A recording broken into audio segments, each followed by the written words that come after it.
Hello everyone, now it's time to discuss international business part 2. So firstly we discuss benefit of international business. अब सबसे पहले हम देखेंगे कि हमें बेनिफिट्स क्या होते हैं इंटरनेशनल बिजनेस के। अर्निंग ऑफ फॉरेन एक्सचेंज, कोई भी कंट्री अगर इंटरनेशनल बिजनेस में इन्वॉल्व होती है तो वो ज़्यादा से ज़्यादा अर्न कर पाती है फॉरेन एक्सचेंज, जिससे कि कंट्री का जो इकोनॉमी रेट है वो इंक्रीज होता है।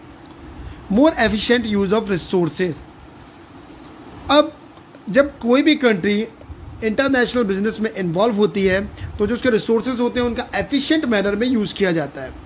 Improving growth prospectus and employment potential, अब अगर हम किसी इंटरनेशनल बिजनेस में इन्वॉल्व हैं तो अदर कंट्रीज हमारी कंट्री में इन्वेस्टमेंट कर रहे हैं, अपने बहुत सारे प्लांट्स लगाएंगे, तो जिससे क्या होगा कि बहुत ज़्यादा जो एक एम्प्लॉयमेंट है वो जनरेट होगा।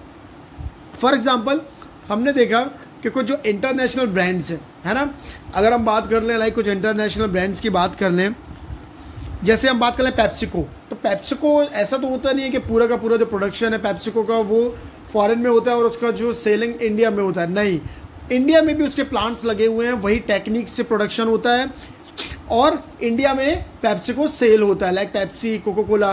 बट क्या होता है कि इंडिया में इंडिया की पॉपुलेशन को जॉब पे अपॉइंट किया जाता है, जिससे कि आपका एम्प्लॉयमेंट पोटेंशियल बढ़ जाता है। इंक्रीज स्टैंडर्ड ऑफ लिविंग, जब फॉरेन कंट्रीज इंडिया में अपना बिजनेस एक्सपांड करेंगे, इंडिया के साथ बिजनेस करेंगे, एक तरीके से इंटरनेशनल बिजनेस होगा क्योंकि इंडिया इन्वॉल्व होगी किसी फॉरेन कंट्री के साथ, तो अब क्या होगा, धीरे धीरे लोगों की जब इनकम बढ़ेगी तो उनका जो लिविंग स्टैंडर्ड है वो भी इंप्रूव होना स्टार्ट हो जाएगा। ये तो हमने देखा कि एक नेशन को क्या बेनिफिट मिलेगा। Now it's time to focus what's benefit get firms, अब फर्म क्या बेनिफिट लेते हैं। प्रोस्पेक्टस फॉर हायर प्रॉफिट, अब फर्म्स को क्या होता है, हायर प्रॉफिट होता है। फॉर एग्जांपल अभी हमने बात की पेप्सिको की, अगर पेप्सिको की प्लांट इंडिया में लगा हुआ है तो इंडिया में पेप्सिको की जो टेक्निक है उसी टेक्निक और टेक्नोलॉजी के साथ पेप्सिको का प्रोडक्शन होगा, जिससे क्या होगा हमारी कंट्रीज को या जो फर्म वो प्रोडक्शन कर रही है उसे कैसा प्रॉफिट होगा, हायर प्रॉफिट होगा। इंक्रीज कैपेसिटी ऑफ यूटिलाइजेशन, अब जो कैपेसिटी है उसका फुली यूटिलाइजेशन किया जाएगा। प्रोस्पेक्टस ग्रोथ, अब प्रोस्पेक्टस क्या होगा, ग्रो करेगा, ज़्यादा से ज़्यादा प्रोस्पेक्टस ग्रोथ करेगा। Way out of from intense competition in the domestic market, अब क्या होगा फर्म्स का कि फर्म जब इंटरनेशनल ब्रांड के साथ लिंकअप है तो डोमेस्टिक मार्केट में उनका कंपटीशन बहुत कम हो जाएगा। क्यों? क्योंकि वो डोमेस्टिक प्रोडक्ट से कहीं ना कहीं सुपीरियर हैं। इम्प्रूव्ड बिजनेस विजन, अब जब फर्म इंटरनेशनल बिजनेस में इन्वॉल्व होते हैं तो जो उनका विजन होता है वो काफ़ी क्लियर होता है, काफ़ी ज़्यादा गोल ओरिएंटेड हो जाता है। अब हम बात करते हैं mode of entering into international business, international business में कैसे एंटर हुआ जा सकता है। सबसे पहला है कॉन्ट्रैक्ट मैन्युफैक्चरिंग, तो सबसे पहले हम फोकस करते हैं कि what is contract manufacturing. With many business facing high startup costs and limited resources, companies are turning to contract manufacturing. Contract manufacturing allow a company to use the product or services that are manufactured by another external production company.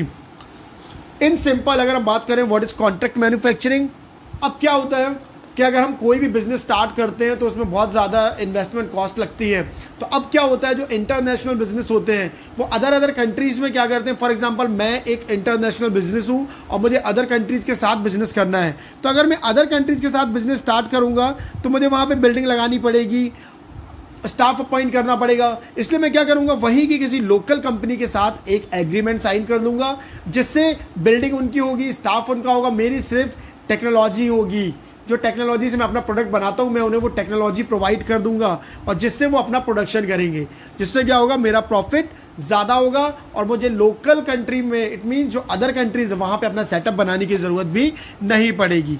इसी को हम कहते हैं contract manufacturing, यानी किसी और के through goods का प्रोडक्शन करवाना। अब इसके मेरिट्स क्या होंगे देख लेते हैं। There is almost no investment risk, अब हमने पहली बात की थी, अगर फॉर एग्जाम्पल मैं एक इंटरनेशनल फर्म हूँ और मुझे किसी अदर कंट्रीज़ में अपना प्रोडक्शन करना है तो ऑब्वियस सी बात है कि मुझे अपनी बिल्डिंग बनानी पड़ेगी, अपना स्टाफ अपॉइंट करना पड़ेगा, एडवर्टाइजिंग करनी पड़ेगी, लोगों की पिन पॉइंट जो कि उनकी वांट है, नीड्स हैं वो भी पता करनी पड़ेंगी, जिसमें काफ़ी ज़्यादा टाइम एंड मनी वेस्ट होगा। इससे अच्छा है मैं वहाँ की किसी एक लोकल कंपनी को ही एक अपना उसी के साथ एक एग्रीमेंट साइन कर लूँगा, प्रोडक्शन उसका होगा, स्टाफ उसका होगा, बिल्डिंग उसकी होगी, मेरी सिर्फ टेक्नोलॉजी होगी, जिससे क्या होगा, मैं अपनी कंट्री में बैठे बैठे भी अपने प्रोडक्ट का नाम अदर कंट्रीज में करूँगा और इसका बेनिफिट लोकल फर्म्स को भी मिलेगा क्योंकि वो भी higher and higher profit earn करेंगे। Contract manufacturing gives the advantage to international firm to get the goods manufactured at a lower cost। अब अगर मैं एक इंटरनेशनल फर्म हूँ, मैं लोकल किसी अदर कंट्रीज में लोकल कंपनी से ही अपना प्रोडक्शन करवा रहा हूँ, तो जो मेरी कॉस्ट होगी वो कैसी होगी, लोअर कॉस्ट। बहुत सारी कॉस्ट तो मेरी ऑलरेडी सेव हो जाएंगी। Local manufacturer also get the benefit to the involve with the international business and start exporting. अब क्या होता है, कई बार लोकल जो आपके लोकल मैन्युफैक्चरर होते हैं, जब वो इंटरनेशनल टेक्निक के थ्रू प्रोडक्शन करते हैं तो कई बार वो भी अपना एक्सपोर्ट स्टार्ट कर देते हैं अदर कंट्रीज में, ये उन्हें एडवांटेज होता है। अब हर चीज़ के कुछ एडवांटेज तो कुछ डिसएडवांटेज होते हैं, इसी तरह कॉन्ट्रैक्ट मैन्युफैक्चरिंग के भी कुछ डिमेरिट्स हैं। Local firm might not allow and provide the same quality standard causing problem to international run. अब लोकल फर्म्स वही की वही टेक्निक एक लोकल प्रोडक्शन के लिए यूज नहीं कर सकते। देखिए, local firm might not follow the provide the same quality standard, वो सेम क्वालिटी प्रोवाइड नहीं कर सकते क्योंकि पेटेंट राइट्स होते हैं। The local manufacturer losses is control. अब क्या होता है, जो एक लोकल मैन्युफैक्चरर होता है वो सिर्फ एक कठपुतली बन के रह जाता है क्योंकि जो इंटरनेशनल फर्म बाहर से बैठे बैठे ऑर्डर दे रहे होते हैं कि आप ऐसा बनाइए, आपको इतना सेल करना है, और जो हमारा लोकल मैन्युफैक्चरर होता है वो सिर्फ उस ऑर्डर को फुलफिल करता है, उसके पास कोई भी कंट्रोल नहीं होता। The local manufacturer is not free to sell the goods according to his will. अब जो लोकल मैन्युफैक्चरर होता है वो अपने विल के अकॉर्डिंग भी गुड्स सेल नहीं कर सकता, उसे पूरा का पूरा किस पे डिपेंड होना पड़ता है, इंटरनेशनल फर्म पे। सो स्टूडेंट्स, आज के लिए इतना ही। हमारे नेक्स्ट लेक्चर में हम डिस्कस करेंगे कुछ और पॉइंट्स इंटरनेशनल बिजनेस के। तब तक के लिए थैंक यू।